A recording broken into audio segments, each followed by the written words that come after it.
এবার এটা দেখো।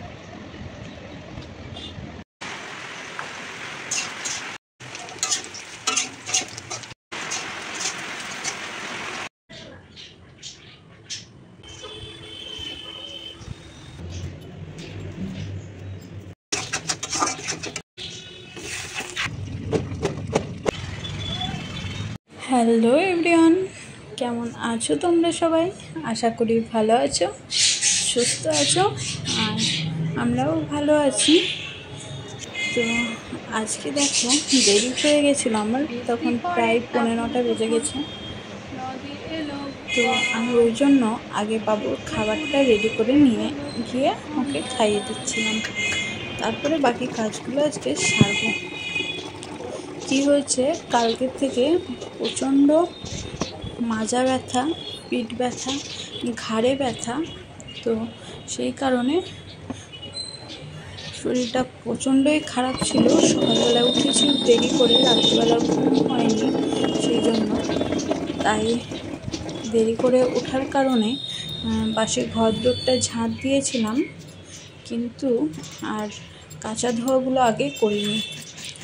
তারপরে ফ্রেশ হয়ে বাবুকে আগে খাইয়ে দিচ্ছিলাম, আর ওকে খাইয়ে নেওয়ার পরে যে কাঁচা ধোয়াটা করলাম, তখন কাঁচা ধোয়া করিনি, সকালে ভিজিয়ে রেখেছিলাম। ভিজিয়ে রেখে চলে এসেছিলাম রান্নাঘরে রান্নাগুলো করার জন্য সকালে।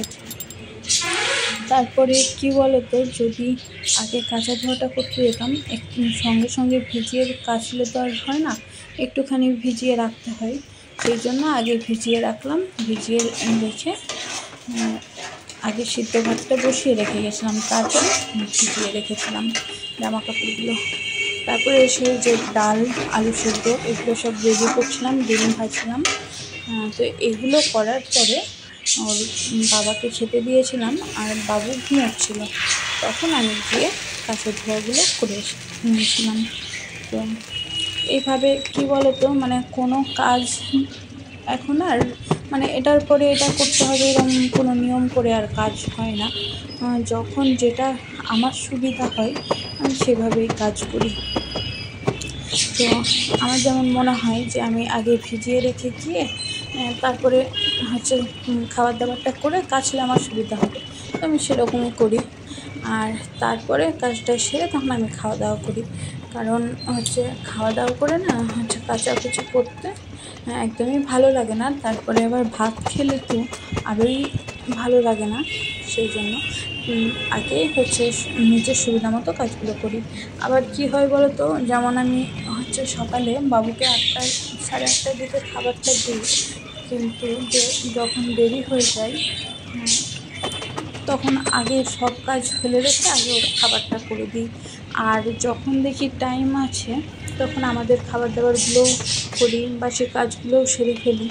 তারপরে তখন একসঙ্গে হয়তো খাবারটা নিয়ে যাই, ওর বাবাকে খেতে দিই, ওর বাবা খাই, ততক্ষণে আমি বাবুকে খাইয়ে দিই। তাহলে কী হয়, তারপরে ওর বাবা খাওয়া দাওয়া করে বাবুকে নেয়, তখন আমি খাওয়া দাওয়াটা সারতে পারি। এরকম করেও করি, যখন যেটা সুবিধা হয় তখন সেভাবেই করি কাজগুলো। তো তারপরে দেখো কাঁচা হয়ে গেছে, এখন মেলে দিচ্ছি। আকাশে এখনও মেঘ করেই আছে, রোদ্দুর তো হচ্ছে না দুদিন থেকে। আর কি বলতো, সারাদিন রোদ্দুর হচ্ছে না, কিন্তু সারাদিন বৃষ্টিও হচ্ছে না। ঠিক দুপুরের পর বিকেল থেকে বৃষ্টিটা শুরু হচ্ছে, এই ধরো 4টে, 4:30 এরম। তো ততক্ষণে যতটা শুকায় জামা কাপড়গুলো ততটা শুকিয়ে নিই ছাদে, তারপরে দুপুরের দিকে নিয়ে চলে যাই নিচে মেলে দিই যে বারান্দায় দড়িতে। আর যখন দেখি যে ওখানেও শুকোয়নি, রাত্রিবেলাতে ফ্যানের হাওয়ায় দিই মশারির উপর। এইভাবেই ধরো এখন শুকোচ্ছি জামা কাপড়গুলো, কিচ্ছু করার নেই। তারপরে এসেছিলাম, বাবু আবার ঘুমিয়ে গেছিলো, তখন তো বিছানাটা ঝাড়তে পাইনি আমি। ও তারপরে উঠেছে, আমি ততক্ষণে খাওয়া দাওয়াটা সেরে ফেলেছিলাম কাঁচা ধোয়া করে এসে, যেহেতু ও ঘুমোচ্ছিল তাই। তারপরে ও যখন উঠেছে, ওর বাবা নিয়েছিল, আমি বললাম যে আমি বিছানাটা ঝেড়ে দিই, কারণ ওর বাবা না থাকলে তখন আমার অসুবিধা হয়, আবার ওকে কোথায় রাখবো সেই জন্য। তো আমি বিছানাটা ঝেড়ে নিচ্ছিলাম। আর কালকে রাত্রে যে কাঁথাগুলো, এখন যেহেতু বর্ষাকাল ও বারবার শি করে, সেই জন্য আমি একটু বেশি কাঁথাটাকে নিই জামা প্যান্টগুলো। আর এই যে ছোটো বালিশগুলো দেখছো, বালিশের কভারগুলো ধুয়ে দিয়েছি, ওই জন্য বালিশের কভার লাগানো নেই। তো যেটা বলছিলাম, ওই রাত্রিবেলা বেশি কাঁথা নিয়েছিলাম, তো সবগুলো তো লাগেনি, সেগুলোই এখন গুছিয়ে নামিয়ে রাখলাম। আর কি বলতো, গোছানো তো থাকে না, ও রাত্রিবেলা ঘুমানোর আগে এদিক ওদিক করে, সব ওলট পালট করে দেয়। আবার কখনো কখনো কি হয়, ও রাত্রিবেলা ঘুমের মধ্যে দেখি এদিক মাথার দিক থেকে নেমে গিয়ে পায়ের দিকে শুয়ে আছে উল্টে, মানে পায়ের দিকে, আমাদের পায়ের দিকে ও মাথা দিয়েছে, দিয়ে শুয়ে আছে। কখনো ওর বাবার গায়ের উপর গিয়ে শোয়। ওর ঘুমানোর কোনো ঠিক নাই, রাত্রিবেলা এরমভাবে গিয়ে উঠে আর এরম করে। তো এক একদিন আবার কি হয়, ও উঠে কান্নাকাটিটা বেশি করে, দেখবো উঠে বসে গেছে, বসে কান্নাকাটি করছে। আবার মাঝে মধ্যে দেখবো ও উঠে জানলার কাছে গিয়ে বাইরের লাইটের আলো দেখা যায়, সেগুলোই দেখছে। তো এরকমই করে ও। তারপরে এবার এগুলো সেরে নিয়ে তখন বাকি কাজগুলো সারবো। আর কি বলতো, ও যখন ঘুমোয় না, আমি সেই ফাঁকে ফাঁকে কাজগুলো সেরে ফেলি। এখন মানে প্রথম একটু অসুবিধা হতো, বুঝতে পারতাম না, তখন ও ছোটো ছিল, ঘুমোতো একটু বেশি। এখন যত বড় হচ্ছে ওর ঘুমটা কমে যাচ্ছে, তো ও যেই ফাঁকে ঘুমায় সেই ফাঁকে আমি কাজগুলো করে ফেলি। ও সকালের খাবার খাইয়ে দেয়, ও যখন ঘুমায় তখন আমি বাকি কাজগুলো সারি। ওর যে 11টার দিকে খাওয়াই, কোনো দিন সবজি খাওয়াই, কোনো দিন অন্য কিছু দিই, ফল টল যাই দিই না কেন সেগুলো রেডি করি, এসব করি।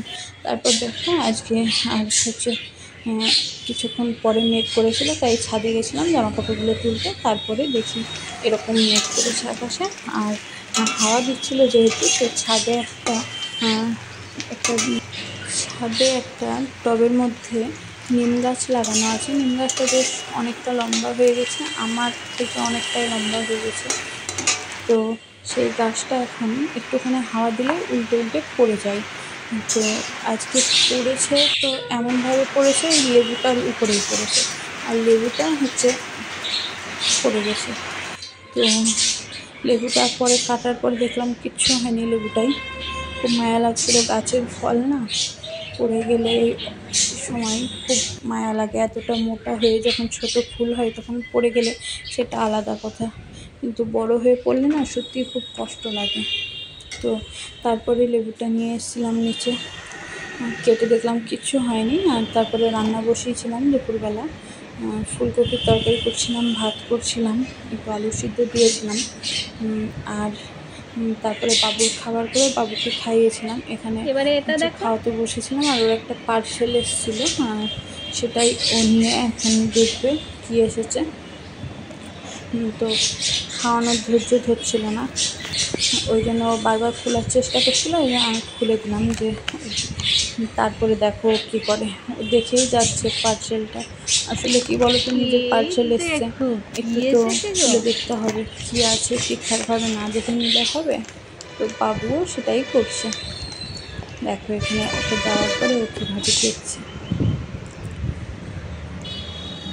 তো বাবুর এখানে টিস্যু অর্ডার দিয়েছিলাম লাভলুকের।